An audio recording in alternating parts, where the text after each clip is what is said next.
அருட்தந்தையர்களே, அருட்சகோதரிகளே, அருட்சகோதரர்களே, என் அன்பார்ந்தவர்களே, அனைவருக்கும் இனிய காலை வணக்கங்கள்.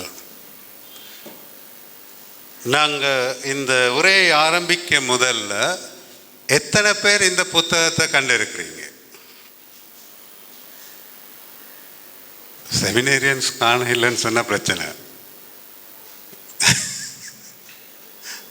கத்தோலிக்க திருச்சபையின் மறைக்கல்வி சுருக்கம்.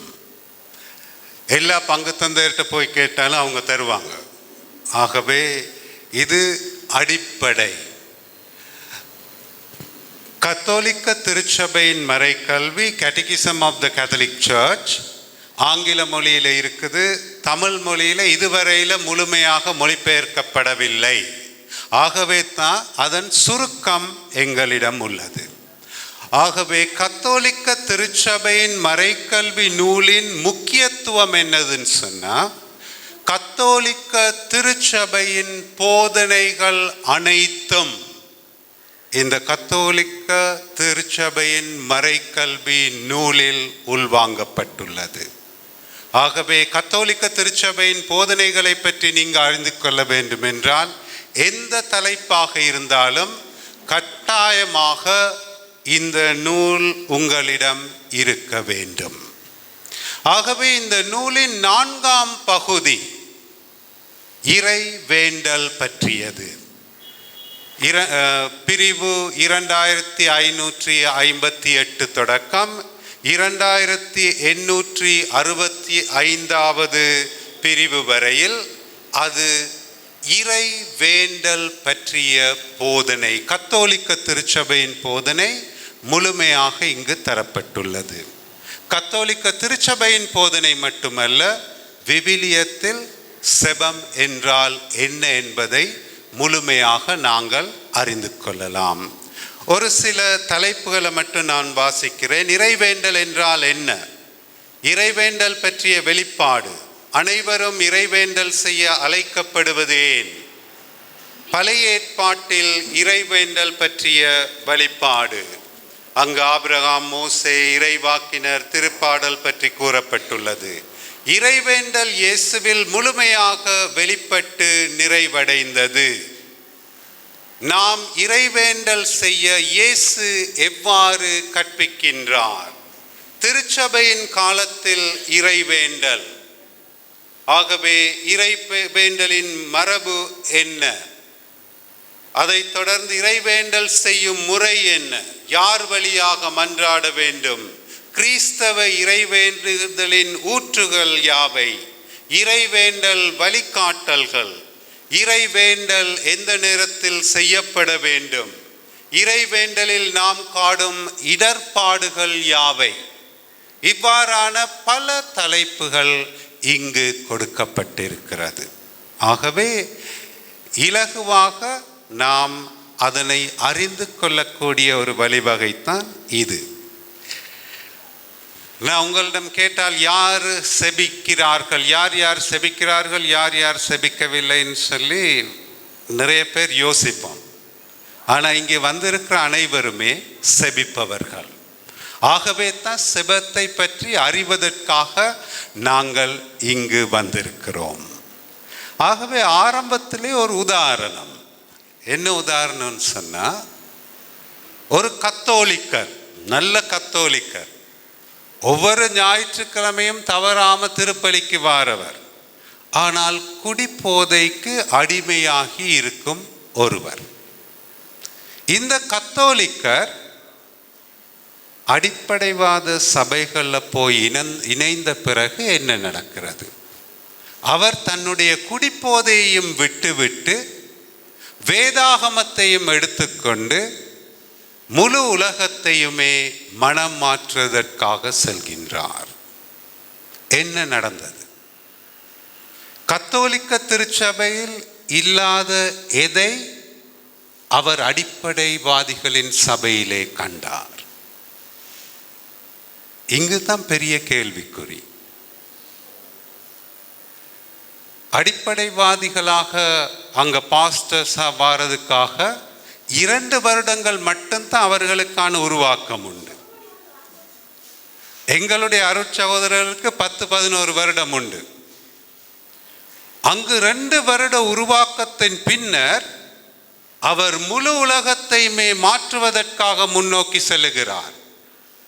தியாக்கோன் பட்டம் பெற்றவுடனேயே எங்களுடைய அருட்சகோதரர்கள் நான் இப்போது என்ன செய்ய வேண்டும் என்று யோசிக்கிறார்கள். குருப்பட்டம் பெற்றவுடன் நான் என்ன செய்ய வேண்டும், அடுத்து என்ன செய்ய வேண்டும், பெரிய கேள்விக்குறி.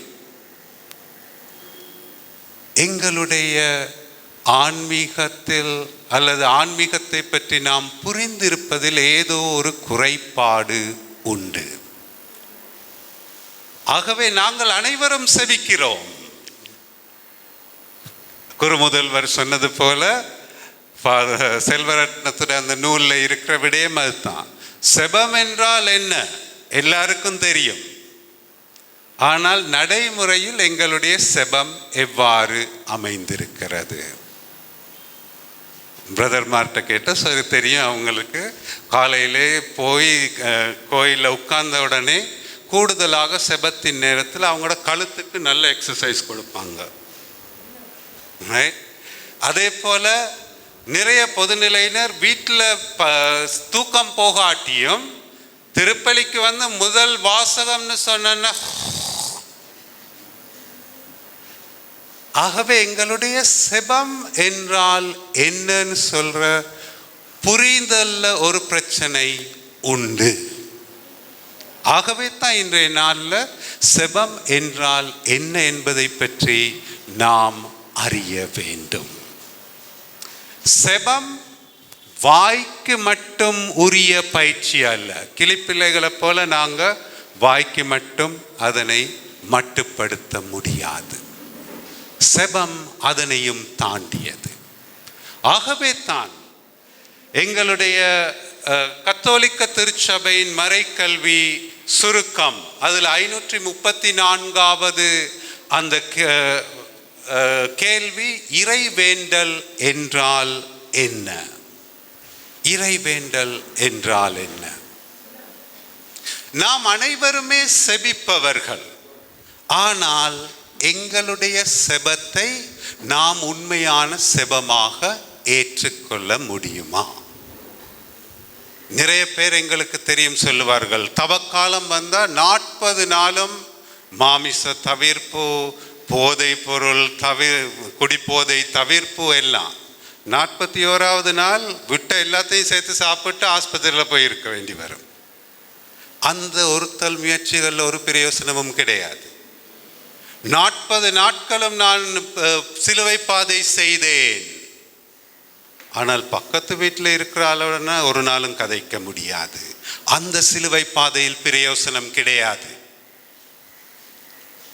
எங்களுடைய திருச்சபையில் தரப்பட்டிருக்கிற அனைத்து திருவழிபாடுகளும் முக்கியமானவை, தேவையானவை. ஆனால் அவற்றின் நோக்கத்தை அறியாமல் நாங்கள் செயல்படுகிறோம். உதாரணத்துக்கு திருப்பலிக்கு போயிட்டு வந்த உடனேயே நாங்கள் கேட்குற கேள்வி அல்லது நாங்கள் சொல்கிற விடயம் என்ன? இன்றைக்கு அருட்தந்தையுடைய மறையுரை நன்றாக இருந்தது. இன்றைக்கு பாடல் குலாம் ஒழுங்கா பாட இல்லை. அங்கு வைத்திருந்த அலங்காரம் சரியில்லை. அங்கு வந்திருந்தவர்களுடைய நிறை குறைகளை சொல்லுகிறோம். யாராவது கேட்டால் திருப்பலியில் இயேசுவோடு உரையாடினீர்களா? திருப்பலியில் இயேசுவுக்கு செவிமடுத்தீர்களா? மேலையும் கீழையும் பார்ப்போம். அங்குதான் நாம் விட்டிருக்கிற குறை. திருச்சபை எங்களுக்கு கொடுத்திருக்கிற எல்லா வழிபாடுகளும் ஒரு ஊடகம் மட்டுமே. எதற்கு? அந்த திருச்சபையில் இருக்கிற அனைத்து திருவழிபாடுகளின் நோக்கம் என்ன? நாம் கடவுளோடு உறவாட வேண்டும். அது நடைபெறுவதில்லை. ஆகவே தான் அடிப்படைவாத சபைக்கு சென்றவுடன் அவங்க சரியா பிழையான்னு சொல்றது எங்களுக்கு முக்கியம் அல்ல. அங்கு அவர்கள் வலுக்கட்டாயமாக அங்கு வருபவர்களை இயேசுவோடு உறவாட செய்கிறார்கள். நாம் அதனை செய்வதில்லை. எங்களுக்கு முக்கியம் என்ன? இவை அனைத்தும் அந்த திருவெளிப்பாட்டு சட்டத்திட்டத்திற்கு அமைந்திருக்கிறதா? நாங்கள் சரியான பாடலை தேர்ந்தெடுத்திருக்கிறோமா? இதை குறித்து தான் கவனம் செலுத்திக் கொண்டிருக்கிறோம். எங்களுடைய திருவெளிப்பாடுகளில் ஒரு பிரச்சனையும் கிடையாது. ஆனால் அவற்றின் நோக்கத்தை அறியாமல் நாங்கள் செயல்படுகிறோம். ஆகவே தான் எங்களுக்குள் மாற்றம் வருவதில்லை. எங்களுக்குள் மனமாற்றம் வராததற்கு காரணம் அதுதான். ஆகவே தான் கத்தோலிக்க திருச்சபையின் மறைக்கல்வி நூலில் சொல்லப்பட்டிருக்கிறது, இறைவேண்டல் என்றால் என்ன? கடவுளை நோக்கி ஒருவர் தம் எண்ணங்களையும் உள்ளத்தையும் எழுப்புவது இறைவேண்டலாகும். கடவுளது திருவுளத்திற்கேற்ப அவரிடமிருந்து நன்மைகளை பெற விண்ணப்பிப்பதும் இறைவேண்டலாகும். இது மனிதரோடு உறவாட விரும்பும் கடவுள் வழங்கும் கொடையாக எப்போதும் உள்ளது. நன்மையே உருவான தந்தையோடும் அவருடைய மகன் இயேசு கிறிஸ்துவோடும் உள்ளங்களில் உறையும் தூய ஆவியாரோடும் கடவுளின் பிள்ளைகள் கொள்ளும் அடுத்த முக்கியமான சொற்கள் தனிப்பட்ட உயிருள்ள உறவே கிறிஸ்தவ இறைவேண்டல். செபம் என்பது இறைவனோடு நான் கொள்ளும் நல்லுறவு. அந்த உறவை நான் ஏற்படுத்தாவிட்டால் அங்கு அந்த செபங்களில் பிரயோசனம் கிடையாது. கிறிஸ்தியேசுவில் அன்பார்ந்தவர்களே, நாங்கள் செபம்னு சொன்னவுடன் எல்லார்ட்டையும் ஒரு செப புத்தகம் இருக்கு. முதல் பக்கத்துல இருந்து கடைசி பக்கம் மட்டும் வாசிச்சு முடிச்சிட்டோன்னு சொன்னா நான் செபித்து விட்டேன், அது செபம் கிடையாது. ஆகவே தான் மத்தேயு நற்செய்தி 15ஆம் அதிகாரம் 8ஆம் வசனம், மத்தேயு 15 8ஆம் வசனம். அங்கு மத்தேயு நற்செய்தியாளர் எசாயா 29ஆம் அதிகாரம் 13ஆம் வசனத்தை மேற்கோள் காட்டி சொல்லுகின்றார். கடவுளுடைய வார்த்தை, இம்மக்கள் உதட்டினால் என்னை போற்றுகின்றனர், இவர்கள் உள்ளமோ என்னை விட்டு வெகு தொலைவில் உள்ளது. எங்களுடைய செபங்களை பார்த்தம் கடவுள் அதனையே சொல்லலாமா? அவர்கள் உதட்டினால் என்னை போற்றுகிறார்கள், அவர்கள் உள்ளமோ வெகு தொலைவில் உள்ளது. ஆகவே தான் ஏற்கனவே எமது குறுமுதல்வர் சொன்னது போல அடுத்த வருடம் நாங்கள் ஜூபிலி ஆண்டை கொண்டாடுகிறோம். இந்த ஜூபிலி ஆண்டிற்கு ஆயத்த ஆண்டாக இந்த ஆண்டை இறை வேண்டலின் ஆண்டாக எமது திருத்தந்தை பிரகடனப்படுத்தினார். அதே போல 2020ஆம் ஆண்டு மே மாதம் தொடக்கம் 2021ஆம் ஆண்டு ஜூன் மாதம் வரையில் 38 அமர்வுகள் ஊடாக திருத்தந்தை இறை வேண்டல் பற்றிய மறைக்கல்வியை முன்வைத்தார். 38 அமர்வுகளில் அதனை பெற்றுக் கொடுத்தார். ஆகவே அது ஆங்கில மொழியிலே வெப்சைட்டில் போன எடுக்கலாம். 2020 மே மாதம் தொடக்கம் 2021 ஜூன் மாதம் வரை ஒவ்வொரு புதன்கிழமையும் 38 வாரங்கள் எமது திருத்தந்தை இறை வேண்டல் பற்றிய அந்த போதனைகளை பெற்றுக் கொடுத்தார். அங்கு அவர் இறை வேண்டல் பற்றிய அனைத்து விடயங்களையும் எங்களுக்கு எடுத்து காட்டியுள்ளார். ஆகவே இறைவேண்டல் என்றால் என்ன என்பதை நாம் திருப்பாடல் 130 ஊடாக அறிந்து கொள்ளலாம். எங்களுடைய செபம் கூடுதலாக இறைவனிடம் நாம் எமது தேவைகளை கேட்பதாகத்தான் உள்ளது.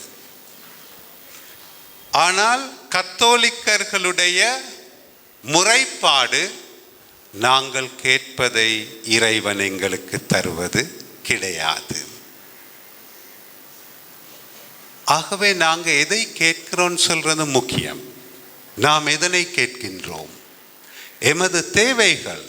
ஆனால் நாங்கள் கேட்கிற நிறைய விடயங்கள் கடவுளுக்கு தெரியாத விடயங்கள். ஆண்டவரே எனக்கு கம்ப்யூட்டர் தாரும். ஆண்டவரே நான் கம்ப்யூட்டர் படைக்க இல்லையே. ஆண்டவரே எனக்கு ஒரு கார் தாரும். கார் நாம் படைக்க இல்லையே. நாம் கேட்பவை கடவுளுக்கு புரியாத விடயங்கள். மற்றது நாம் கேட்பவையை பார்த்து கடவுள் பெரும் கலவரம் அடைகின்றார்.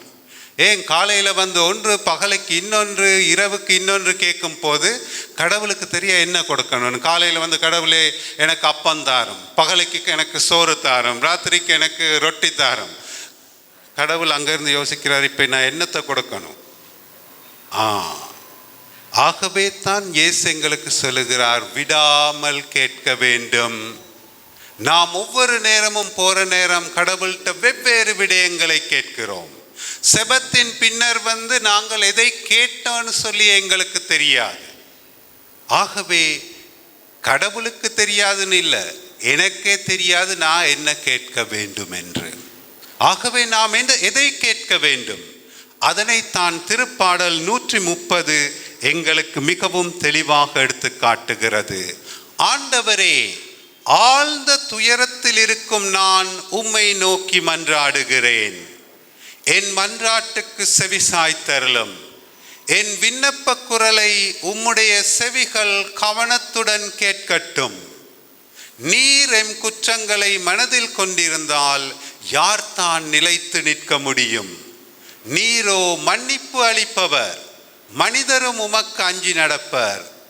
ஆண்டவருக்காக ஆவலுடன் நான் காத்திருக்கிறேன். செபத்தில் நாம் செய்யாதது அதுதான்.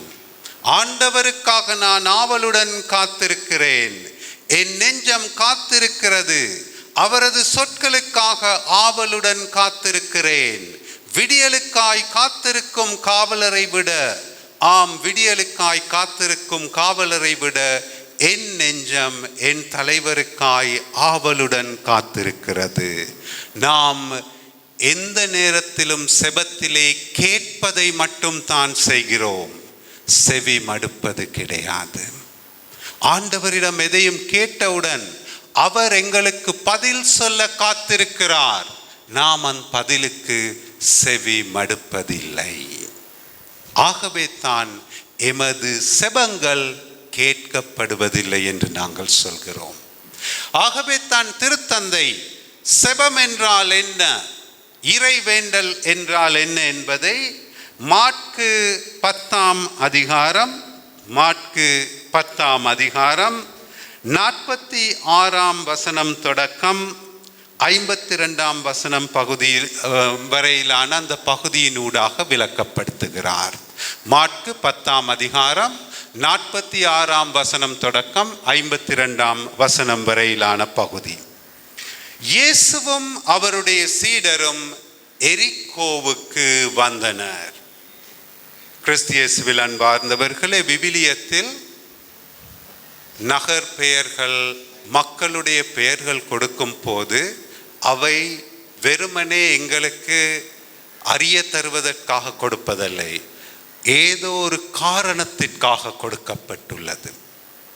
எரிகோ நகர் பல வியாபாரங்கள் நடைபெற்ற இடம், பல விடயங்கள் நடைபெற்ற இடம், பலர் வந்து போகின்றோர் இடம். ஆகவே அந்த இடம் மிகவும் மக்களுடைய குரலொலிகளினால் நிறைந்து, சத்தம் நிறைந்த ஓரிடமாக அமைந்திருந்தது. ஆகவே பல மக்கள் வந்து போகின்ற இடம். அங்கு பலவிதத்திலே மக்களுடைய அந்த சத்தங்கள் கேட்டுக்கொண்டிருந்த நேரம், அவர்களும் திரளான மக்கள் கூட்டமும் எரிகோவை விட்டு வெளியே சென்ற போது தீமேயுவின் மகன் பார்த்திமேயு வழியோரம் அமர்ந்திருந்தார். ஆகவே அங்கு மக்கள் கூட்டம் இருக்கிறது. அங்கு பலவிதமான குரலொலிகள் கேட்கப்பட்டிருக்கின்ற அந்த சந்தர்ப்பத்தில் அங்கு தீமேயுவின் மகன் பார்த்திமேயு வழியோரம் அமர்ந்திருந்தார். யார் இந்த தீமேயுவின் மகன் பார்த்திமேயு? பார்வையற்ற அவர் பிச்சை எடுத்து கொண்டிருந்தார். பார்வையற்ற அவர் பிச்சை எடுத்துக்கொண்டிருந்தார். ஆகவே அந்த எரிகோ நகருக்குள் மக்கள் பல வியாபார விடயங்களுக்காக வந்து போய்க் கொண்டிருக்கும் அந்த சந்தர்ப்பத்தில் அங்கு பார்வையற்ற ஒரு பிச்சைக்காரன் இருக்கின்றான். அவன் ஒருவராலும் பொருட்படுத்தப்படாத ஒருவன். இதைத்தான் கத்தோலிக்க திருச்சபையின் மறைக்கல்வி 2558வது பத்னி அங்கு புனித அகுஸ்தீனாரை மேற்கோள் காட்டி சொல்லப்பட்டுள்ளது. As human beings we are beggars before God. செபிக்கும் நாங்கள் கடவுளின் முன்னால் பிச்சைக்காரர்கள். நாம் பிச்சைக்காரர்கள். பிச்சைக்காரர்கள் மற்றவர்களுடைய தயவிலே வாழ்பவர்கள். கிறிஸ்தவர்களாகிய நாம் இறைவனின் தயவிலே வாழ்பவர்கள். நாம் அனைவரும் கடவுள் முன்னால் பிச்சைக்காரர்கள். இவன் பிச்சைக்காரன் மட்டுமல்ல, பார்வையற்றவன். பார்வையற்றவன்.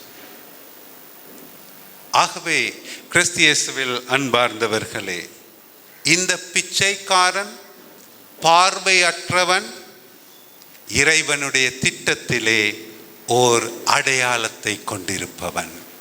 தீமேயுவின் மகனான பார்த்திமேயு.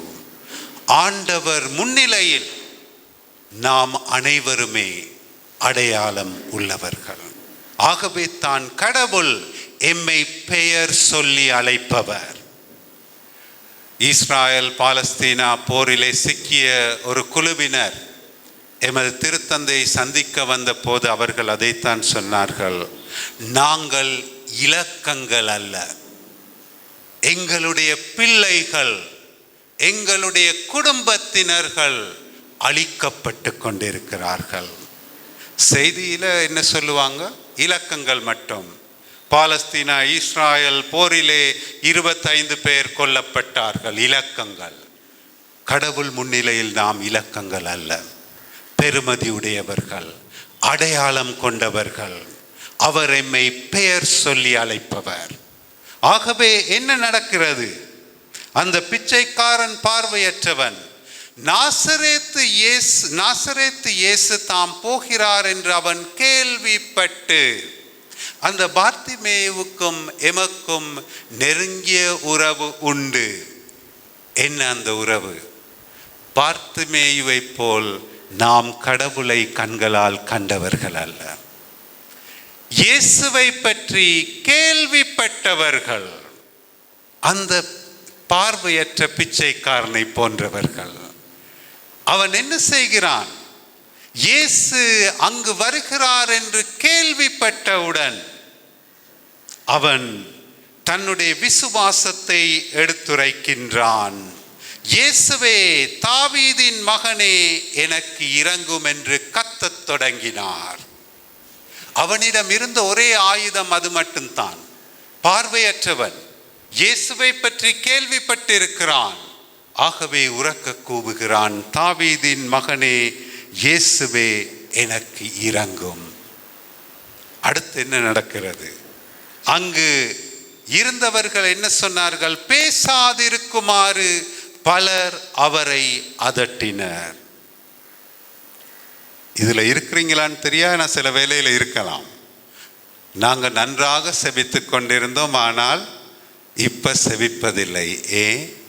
பலர் வந்து சொன்னாங்க, நீங்க போய் செபிக்கிறதுல ஒரு பிரயோசனமும் இல்லை, நீங்க கோயிலுக்கு போனாலும் உங்களுக்கு தான் துன்பம் கூட. ஆகவே செபிப்பதில் பிரயோசனம் கிடையாது. ஆகவே செபத்தை கைவிட்டவர்கள் பலர் இருக்கிறார்கள். ஆனால் இந்த பார்வையற்ற பிச்சைக்காரன் என்ன செய்கின்றான்?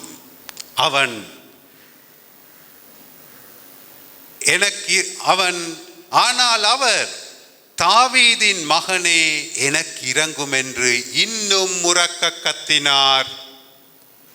கிறிஸ்தியஸ்வில் அன்பார்ந்தவர்களே, அதுதான் விடாமுயற்சி. நாம் விடாமல் இறைவனிடம் கேட்க வேண்டும். மற்றவர்கள் சொல்லுவதற்காக நாம் செபத்தை விட்டுவிடக்கூடாது. ஆகவே அவர் உரக்க கூவும் போது அங்கு பல மக்கள் நிறைந்திருந்த, சத்தம் நிறைந்த அந்த சூழ்நிலை. என்ன நடக்கிறது? யாருமே கணக்கெடுக்காத இந்த பிச்சைக்காரன், பார்வையற்றவன், அவன் உரக்க கூவுகிறான். நடந்தது என்ன? இயேசு நின்று அவரை கூப்பிடுங்கள் என்று கூறினார். அந்த மக்கள் நிறைந்த, சத்தம் நிறைந்த அந்த நகரில் கூட இந்த பார்வையற்ற பிச்சைக்காரனுடைய குரல் இயேசுவுக்கு கேட்டது. இயேசு நின்று அவரை கூப்பிடுங்கள் என்றார். இது வேதாகமத்தில் நாம் நற்செய்திகளில் அடிக்கடி காண்கிறோம். சக்கேயு என்ற பணக்காரன், குள்ளனான அவர் ஓடோடி போய் இயேசுவை காண வேண்டும் என்று மரத்தின் மீது ஏறுகின்றார். இயேசு வந்து அவன் முன் நின்று, இன்று நான் உன் வீட்டில் உணவருந்த வேண்டும் என்று சொல்லுகிறார். எங்களுக்கு கடவுளோடு உறவாட நேரம் இல்லை. ஆனால் எங்களையும் விட பிஸியான கடவுளுக்கு ஒவ்வொருவருடைய செபத்தையும் கேட்பதற்கு நேரம் இருக்கிறது. ஆகவே நாங்கள் ஒருவருமே சொல்ல முடியாது எங்களுக்கு செபிக்க நேரம் இல்லைன்னு. கடவுள் முழு உலகத்தையும் காப்பவர், வழி நடத்துபவர், ஒவ்வொருவருடைய வேண்டுதலுக்கும் செவி சாய்க்க கூடியவர். ஆனால் நாங்கள் தான் பிஸி மாதிரி, எங்களுக்கு செபிப்பதற்கு நேரம் கிடையாது. இயேசு நின்று என்ன செய்தார்? அவர் பார்த்திமேயுவை கூப்பிடவில்லை. அவனை அதட்டிய, கத்த வேண்டாம் என்று சொன்ன அந்த மக்களிடம் சொல்லுகிறார், அவனை கூப்பிடுங்கள். ஆகவே எங்களுக்கு எதிராக செயல்படுபவர்கள் குறித்து நாங்கள் கலவரப்பட தேவையில்லை. அவர்களையே இயேசு பயன்படுத்தி எம்மை அவரிடம் அணைத்துக் கொள்வார்.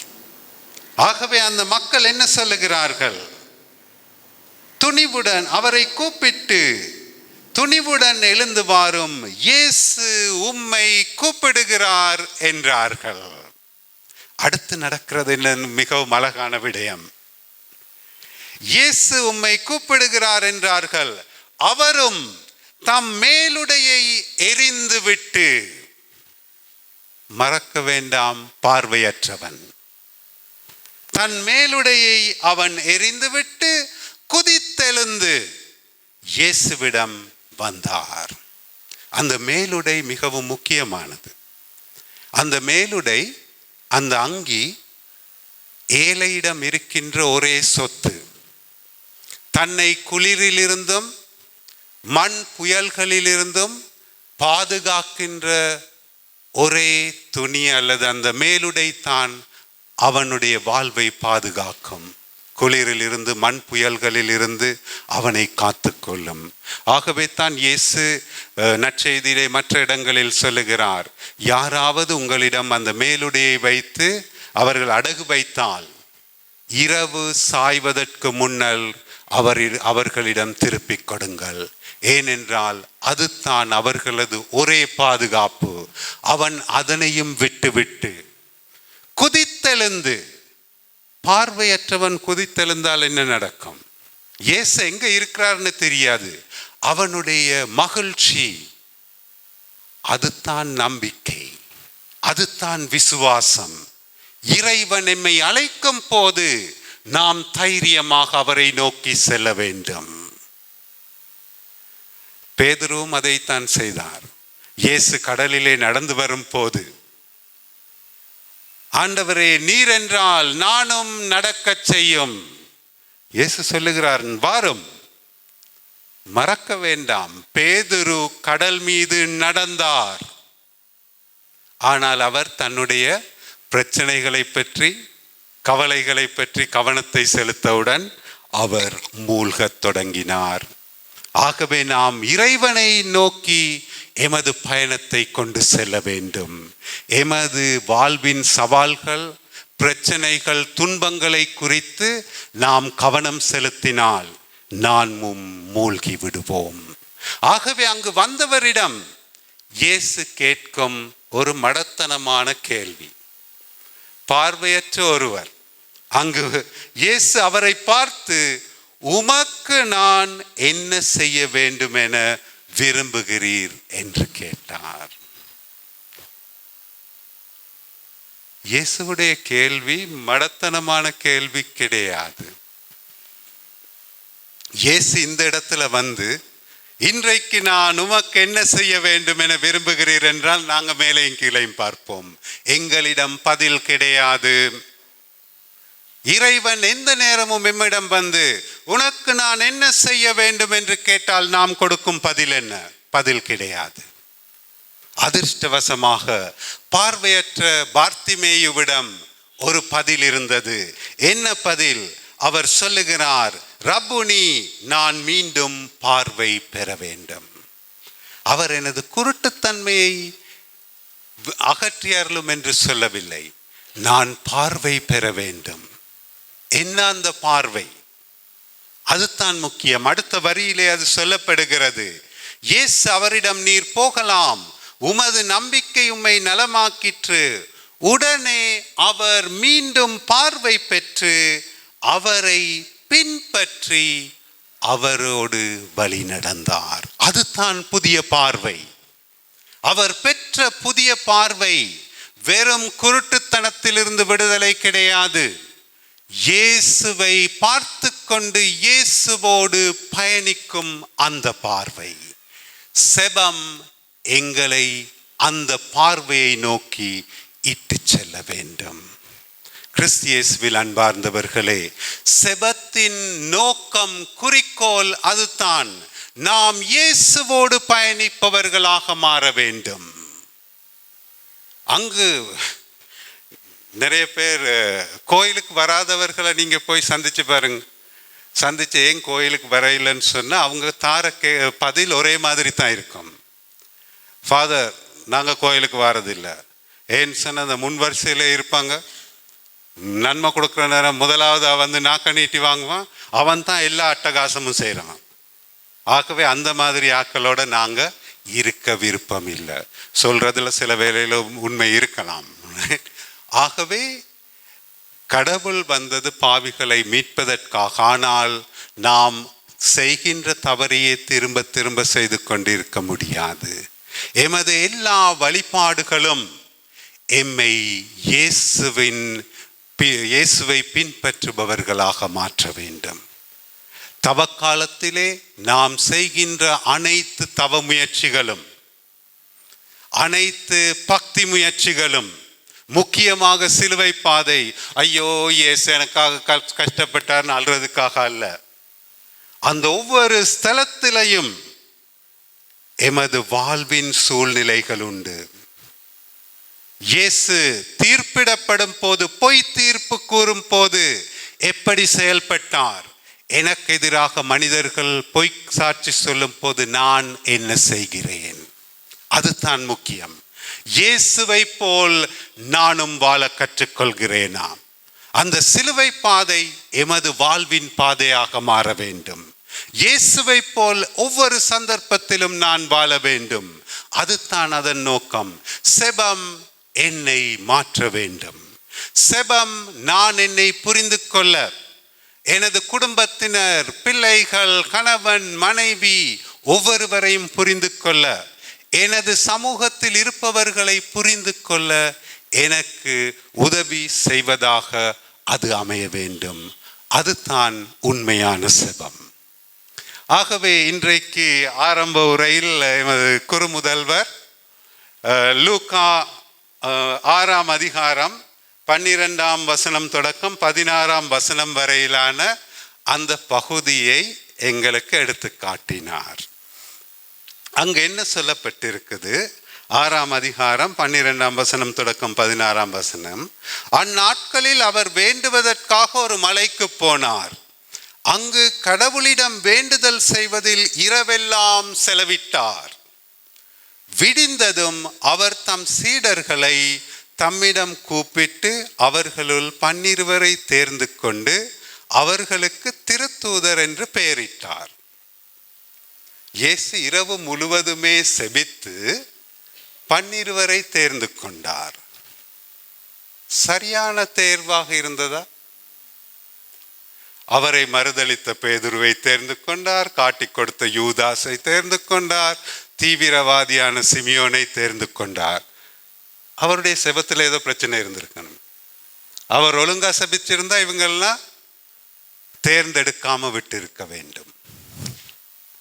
இங்கே தான் பிரச்சனை. செபம் என்பது எம்மை வெறுமனே பாதுகாப்பதற்கான ஒன்று அல்ல.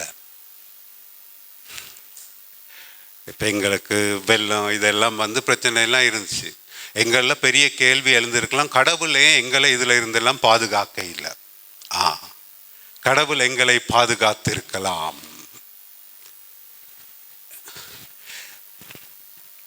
நாம் செபம் என்று சொல்லும் போது இறைவனோடு இருக்கின்ற உறவு. எங்களுக்கு கொடுக்கப்படுகிற பிழையான போதனைகள் சில உண்டு. என்ன பிழையான போதனைகள்? கடவுளிடம் வாருங்கள், இயேசுவிடம் வாருங்கள், உங்கள் கண்ணீர் கவலைகள் அனைத்தும் உங்களிடமிருந்து அகற்றப்படும். பெரிய பொய். வேதாகமத்தில் எங்கும் இயேசு சொல்லவில்லை, என்னிடம் வாருங்கள், உங்கள் துன்ப துயர வேதனைகளை நான் அகற்றி விடுவேன். எங்கேயும் சொல்ல இல்லை. ஏமாறாதீர்கள். இயேசு என்ன சொன்னார்? சுமை சுமந்து சோர்ந்திருப்போரே என்னிடம் வாருங்கள், நான் என்ன செய்வேன்? இளைப்பாறுதல் தருவேன். எதற்காக இளைப்பாறுதல்? அதுக்கு பிறகு எழுந்து போய் உங்களது வாழ்க்கையின் பிரச்சனைகளுக்கு முகம் கொடுங்கள், உங்களது பிரச்சனைகளை தீர்த்து வைப்பேன் சொல்ல இல்லை. உங்களுக்கு இளைப்பாறுதல் தருவேன். மீண்டும் உங்களது வாழ்க்கையின் போராட்டங்களுக்கு நீங்கள் முகம் கொடுக்க வேண்டும். கிறிஸ்து இயேசுவில் அன்பார்ந்தவர்களே, நாம் வாழுகின்ற இந்த நாடு பௌத்தர்கள் பெரும்பான்மையுடையவர்கள். நாம் வாழும் இந்த பகுதி இந்துக்கள் நிறைந்த இடம். அவர்கள் துன்ப வேதனையை நோக்கும் விதத்திலும் கிறிஸ்தவர்களாகிய நாம் துன்ப துயரங்களை நோக்கும் விதத்திலும் வேறுபாடுகள் உண்டு. பௌத்தர்களுக்கு, இந்துக்களுக்கு, இஸ்லாமியருக்கு துன்பம் தவிர்க்கப்பட வேண்டிய ஒன்று. கிறிஸ்தவர்களுக்கு துன்பம் முகம் கொடுக்க வேண்டிய ஒன்று. நாம் தைரியமாக இயேசுவோடு இணைந்து எமது வாழ்வின் துன்ப வேதனைகளுக்கு முகம் கொடுக்க கற்றுக்கொள்ள வேண்டும். கடவுளோடு வாழ்ந்த உன்னதமானவர் தான் இறைமகன் இயேசு. அவரே சிலுவையில் மரித்தார். புனிதர்கள் அனைவருமே துன்ப வேதனை பிரச்சனை இல்லாத ஒரு புனிதரும் இருந்தது கிடையாது. உண்மை என்ன? கடவுளிடம் நெருங்கி வர வர பிரச்சனைகள் கூடிக்கொண்டே போகும். அப்பயே எங்களுக்கு கடவுள் தேவை. அப்பயே எங்களுக்கு கடவுள் தேவை. அவற்றிற்கு நாம் தைரியமாக முகம் கொடுக்க, எம்மை திடப்படுத்த கடவுள் தேவை. இவ்வுலகத்தில் நாம் வாழும் வரையில் துன்பம் வேதனை இருந்து கொண்டே தான் இருக்கும். ஒரு துன்பத்திலிருந்து விடுபடுத்தா மற்ற துன்பம் எங்களை வரவேற்க காத்து கொண்டிருக்கும். ஒரு பிரச்சனையிலிருந்து இன்னொரு பிரச்சனைக்கு விழுந்து கொண்டே இருப்போம். ஆகவே இந்த துன்ப வேதனைகளில் இவ்வுலகில் இயேசுவோடு நாம் எவ்வாறு பயணிப்பது? அதுதான் செபம். அதுதான் செபம். எங்களுடைய வாழ்க்கையின் பிரச்சனைகள், துன்பங்கள், சவால்கள், வேதனைகள், நோய் நொடிகள், இவை அனைத்துக்கும் இயேசுவோடு இணைந்து நான் எவ்வாறு முகம் கொடுப்பது? அதுதான் இறைவேண்டல். அங்கு இறைவேண்டலில் நாம் இறைவனிடம் பெற்றுக்கொள்ளுகின்ற அந்த வல்லமை அதுதான். ஆகவே கடவுள்கிட்ட நாங்கள் கேட்க வரும்போது நாம் இரண்டு பதில்களை தான் எதிர்பார்க்கிறோம். கடவுள்கிட்ட ஏதாவது கேட்க வரும்போது இரண்டு பதில். கடவுள் ஆம்னு சொல்லணும், இல்லாட்டி இல்லைன்னு சொல்லணும். ஆனால் கடவுளிடம் மூன்று பதில்கள் உண்டு. இரண்டு பதில்கள் இல்லை, மூன்று பதில்கள். நீங்கள் அப்பாட்ட இல்லாட்டி அம்மாட்ட ஏதாவது உங்களுக்கு தேவையை போய் கேட்கும் போது அவர்கள் ஆம்னு சொல்லுவாங்க, இல்லைன்னு சொல்லுவாங்க, இல்லாட்டி மூன்றாவது பார்ப்போம். ஆகவே பார்ப்போம்னு சொல்றது இல்லைன்னு சொல்றது கிடையாது. நேரம் வரும்போது உனக்கு அதனை தருவேன், நேரம் வரும்போது உனக்கு அது கிடைக்கும், பார்ப்போம். ஆகவே ஆம் இல்லைன்னு இருந்தன்னு சொன்ன எங்களுடைய செபங்கள் எப்போதுமே பதில் கிடைக்காத செபங்கள். அங்கு மூன்றாவது பதிலும் உண்டு, பார்ப்போம், முயற்சிப்போம். ஆகவே இறைவன் தன்னுடைய திட்டத்திற்கமைய அனைத்தையும் பெற்றுக் கொடுப்பார். கூடுதலாக நாங்கள் செபம் செய்ய போகிற நேரம், முக்கியமாக குருக்கள், துறவியர், அருட்சகோதரர்கள், நாங்கள் எல்லாம் முடிவு செய்துட்டு தான் போவோம். ஆண்டவரே, இதுதான் எங்களுடைய முடிவு, உம்முடைய சீல போடும் அங்க. அது நடக்காது. கடவுளிடம் போய் அப்படி நாம் செய்ய முடியாது. விவிலியத்தில் எங்களுக்கு நல்ல ஒரு உதாரணம் இருக்கு. தாவீது மன்னனுடைய அந்த அழகான உதாரணம். தாவீது மன்னன் தன்னுடைய வாழ்க்கையிலே வெற்றிகளை மட்டுமே அனுபவித்த ஒருவர். கூடுதலாக அநேகமான வெற்றிகள். இறைவன் அவருக்கு அனைத்து வெற்றிகளையும் கொடுத்தார். ஆகவே அவர் எருசலேம் நகரை இஸ்ராயல் நாட்டின் தலைநகராக மாற்றி பல கட்டிடங்களை நிர்மாணித்தவர். ஆகவே இறுதியிலே அவர் சொல்லுகிறார், எனக்கு அனைத்துமே இருக்கிறது, ஆனால் என்னை வழிநடத்தும், எனக்கு வெற்றி வாகை கொடுத்த கடவுளுக்கு வாழ்வதற்கோர் இல்லம் கிடையாது. ஆகவே நான் அவருக்கு ஒரு இல்லத்தை அமைப்பேன்.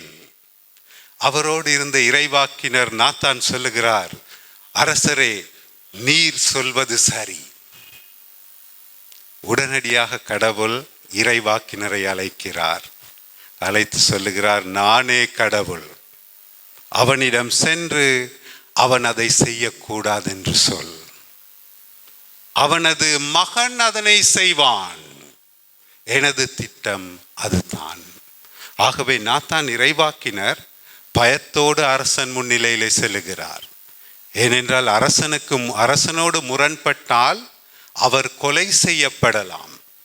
ஆனால் இறைவனோடு உரையாடாமல், இறைவனது விருப்பத்தை கேட்காமல் நாத்தான் இறைவாக்கினர் அங்கீகாரத்தை கொடுத்தார். ஆகவே அவருக்குரிய தண்டனை அதுதான். திரும்ப சென்று அரசனிடம் அதனை செய்யக்கூடாது என்று சொல்லுகிறார். கிறிஸ்து இயேசுவில் அன்பார்ந்தவர்களை, நிறைய நேரங்களில் எங்களுடைய நல்ல செயல்பாடுகள் உண்டு, ஆனால் எல்லாம் இருந்தாலுமே அவை முன்னே எடுத்து செல்ல முடியாத ஒரு நிலையில் இருக்கிறது. என்ன காரணம்? நிறைய எங்களுடைய பொதுநிலையினர் குடும்பத்தில் இருக்கிறவங்க சொல்கிற விடயம்தான், ஃபாதர், என்னுடைய பிள்ளைகளுக்கு நான் எல்லாத்தையுமே கொடுத்திருக்கிறேன், ஆனால் அவர்கள் ஏன் நான் விரும்பும்படி வளர்வதில்லை? எனது விருப்பம் அல்ல, இறைவனுடைய விருப்பம் தான் நடைபெற வேண்டும். ஆகவே தான் தாவீது வெற்றி வாகை சூடியவராக இறைவனுடைய இல்லத்தை அமைக்க அனைத்து தகுதியுமுடையவராக இருந்தாலும் அது இறைவனுடைய திட்டமாக அமையவில்லை. ஆகவே அவரால் அந்த முயற்சியை முன்னெடுக்க முடியவில்லை. அதே போலத்தான் கடவுள் எங்களை அழைக்கும் போது அவர் அனைத்து விடயங்களையும் எங்களுக்கு தருபவர் கிடையாது. தொடக்க நூல் 12ஆம் அதிகாரம் 1ஆம் வசனம். தொடக்க நூல் 12ஆம் அதிகாரம் 1ஆம் வசனம். அங்கு நாங்கள் ஆபிரகாமுடைய அழைப்பை காண்கிறோம். ஆண்டவர் ஆபிரகாமை நோக்கி, உன் நாட்டில் இருந்தும் உன் இனத்தாரிடமிருந்தும் உன் தந்தை வீட்டிலிருந்தும் புறப்பட்டு எங்கே செல்ல சொல்லுகிறார்? நான் உனக்கு காண்பிக்கும் நாட்டிற்கு செல். ஆபிரகாம் முதிர் வயதடைந்தவர், 70 வயது. அவருக்கென்று அனைத்துமே இருந்தது. ஆனால் கடவுள் அவரிடம் சொல்லுகிறார், நீ இவை அனைத்தையும் விட்டுவிட்டு நான் உனக்கு காட்டும் நாட்டிற்கு செல். அந்த நாடு எது என்று ஆபிரகாம் அறிந்திருக்கவில்லை. அவர் எங்கு செல்ல வேண்டும் என்பதை அவர் எவ்வாறு அறிந்து கொண்டார்? செபத்தினூடாக. அன்றாடம் அல்லும் பகலும் இறைவனோடு உரையாடி உறவாடி அவர் முன்னே சென்றார். அதுதான் செபம். எங்களுடைய வாழ்க்கையை புரிந்து கொள்ள, எமது வாழ்க்கை எங்கு எங்களை கூட்டிச் செல்லுகிறது என்பதை புரிந்து கொள்ள எமக்கு செபம் அவசியம். ஆகவே தான் அந்த செபத்தின் முக்கியத்துவம் எங்களுக்கு தேவை. எம்மை புரிந்து கொள்ள, எமது வாழ்வை புரிந்து கொள்ள, எம்மோடு வாழ்பவர்களை புரிந்து கொள்ள இறை வேண்டல் அவசியம். எங்களுக்கு தேவையானதை மட்டும் கேட்பது செபம் கிடையாது. நாம் இறைவன் எங்களுக்கு சொல்வதை கேட்க வேண்டும். இறைவன் எம்மோடு உரையாடுவதற்கு நாம் செவிமடுக்க வேண்டும். அங்கு தான் இறைவனுடைய பதிலை நாம் அறிந்து கொள்வோம். கிறிஸ்து இயேசுவில் அன்பார்ந்தவர்களே, நாம் விசுவசிக்கும் கடவுள் எப்படிப்பட்டவர்? விடுதலை பயண நூல் 3ஆம் அதிகாரம், விடுதலை பயணம் 3ஆம் அதிகாரம் 7ஆம் வசனம் தொடக்கம் 7-8ஆம் வசனம். இது ஆரம்பத்திலேயே மோசேக்கு இறைவன் தாம் யார் என்பதை வெளிப்படுத்தியது. விடுதலை பயணம் 3ஆம் அதிகாரம் 7-8ஆம் வசனம்.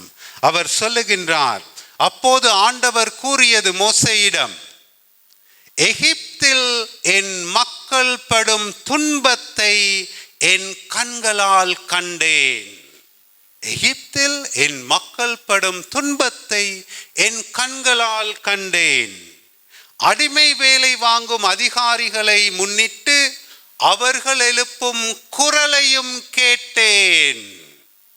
அவர் எம்மை காண்பவர், எமக்கு செவிமடுப்பவர். அது மட்டுமல்ல, ஆம், அவர்களின் துயரங்களை நான் அறிவேன். எனவே எகிப்தியரின் பிடியிலிருந்து அவர்களை விடுவிக்கவும், அந்நாட்டிலிருந்து பாலும் தேனும் பொழியும் நல்ல பரந்ததோர் நாட்டிற்கு அவர்களை நடத்தி செல்லவும் இறங்கி வந்துள்ளேன். நாம் விசுவசிக்கும் ஆண்டவர் எமது துன்பத்தை காண்பவர், எமது அழுக்குரலுக்கு செவிமடுப்பவர், மேலிருந்து எமது மட்டத்திற்கு கீழிறங்கி வருபவர், எம்மை மீட்பதற்காக. அதுதான் உண்மையான கடவுளுடைய அடையாளம். நாம் விசுவசிக்கும் இறைவன் எமது துன்ப வேதனையை பார்த்து பாராமுகமாய் இருப்பவர் கிடையாது. எங்களது அழுக்குரலை கேட்டு அவர் எமக்காக கீழே இறங்கி வர துடித்து கொண்டிருக்கும் ஆண்டவர். அவர் எமது மட்டத்திற்கு இறங்கி வருபவர். நாம் அனைத்தையும் செய்ய வேண்டும் என்று எதிர்பார்ப்பவர் அல்ல. எம்மால் ஆனதை நாம் செய்ய எமது மட்டத்திற்கு அவர் இறங்கி வரக்கூடிய கடவுள். அவரோடு உறவு கொண்டால்தான் எமது வாழ்விலே நாம் வெற்றி பெறலாம். ஆகவே நாம் செபிக்க எமக்கு நேரம் இல்லை என்று சொல்ல முடியாது. எமது வாழ்வு இறைவனோடு செய்கின்ற ஒரு பயணம். இது ஒரு பெற்றோர் தந்தைக்கும் மகனுக்கும் அல்லது தாய்க்கும் மகனுக்கும் மகளுக்கும் இருக்கிற உறவை போன்றது. நாம் எமது பெற்றோரோடு உரையாடாத நாளே கிடையாது. அவர்களோடு நேரடியாக உரையாடாவிட்டாலும் நாம் அவர்களுடைய சிந்தனையோடு இருக்கிறோம். அதுதான் செபம். எனக்கும் எனது பெற்றோருக்கும் இருக்கிற அந்த உறவு, அந்த உறவு தான் இறைவனோடு நான் கொண்டிருக்கும் உறவு. இறைவன் என்னை படைத்தது, அனைத்தையும் செய்வது அவராகத்தான் இருக்கும். ஆகவே தான் அவரோடு நாம் உறவு கொள்ள முன்வர வேண்டும். கிறிஸ்து இயேசுவில் அன்பார்ந்தவர்களே, எங்களுடைய வாழ்க்கையை எடுத்து பார்த்தால் இன்றைக்கு இந்த நேரத்தில் நாம் உயிரோடு இருப்பதற்கு காரணம் கடவுள். அவர் எங்களை எடுத்திருக்கலாம். எங்களிடம் இருக்கும் அனைத்தும் எமது பெற்றோர் நாம் தேர்ந்து கொண்டவர்கள் அல்ல, எமது பிள்ளைகள் நாம் தேர்ந்து கொண்டவர்கள் அல்ல, நாம் வாழும் பிரதேசங்கள் நாம் தேர்ந்து கொண்டவை அல்ல. இவை அனைத்தும் நாம் பேசும் மொழி, நாம் வாழும் கலாச்சாரம், இவை ஒன்றுமே நாம் தேர்ந்தெடுக்கவில்லை. இறைவனால் அவை எமக்கு கொடுக்கப்பட்டன. இறைவன் எமக்கு சிறந்தவற்றை தான் கொடுப்பார். ஆகவே தான் நாம் இறைவனுக்கு நன்றியுள்ளவர்களாக இருக்க வேண்டும். ஆகவே நாம் இறுதியாக ஒரு விடயத்தை பார்க்கலாம். அதுதான் கடவுள் எம்மிடம் கேட்பது என்ன. கூடுதலாக நாங்கள் குருக்கள் துறவியர் அடிக்கடி பாவிக்கின்ற ஒன்று தான், நாங்கள் கடவுளுக்காக அனைத்தையும் துறந்திருக்கிறோம். கடவுளுக்காக என்னத்தை கொடுத்திருக்கிறோம்? ஒன்றையும் கொடுக்க இல்லை. உண்மையாக பார்த்த நாங்கள் கடவுளுக்காக எதையுமே விட்டு கொடுக்கவில்லை. தொடக்க நூல் 22ஆம் அதிகாரம், தொடக்க நூல் 22ஆம் அதிகாரத்தில் எங்களுக்கு ஈசாக்கு பலியாக ஒப்பு கொடுக்கப்பட்ட அந்த விடயம் உண்டு. எங்களுக்கு தெரியும், ஆபிரகாம் 100 வயதாகும் போது அவருக்கு ஈசாக்கு என்ற ஒரு மகன் கிடைக்கின்றான். அவன் வளர்ந்து வரும்போது கடவுள் அவனை பலியாக ஒப்பு கொடுக்க சொல்லுகிறார். கடவுள் சொல்லுகின்ற வார்த்தை என்ன? அதுதான் முக்கியம். கடவுள் ஆபிரகாமிடம் சொல்ல இல்லை, நான் உனக்கு கொடுத்த உன் மகனை எனக்கு தான் சொல்ல இல்லை. கடவுள் மிகவும் தெளிவாக சொல்லுகிறார், உன் மகனை, உன் ஒரே மகனை, நீ அன்பு செய்யும் உன் ஒரே மகனை எனக்கு பலியாகத்தான். ஆகவே எனக்கு சொந்தமானது என்ன? பொருட்கள் அல்ல, என்னுடைய முடிவுகள், நான் வாழ்க்கையை நோக்கும் விதம், என்னுடைய தீய பழக்க வழக்கங்கள், இவற்றை நான் இறைவனிடம் கொடுப்பதற்கு தயாராக இருக்கிறேன். அதுதான் எனக்குரியவை.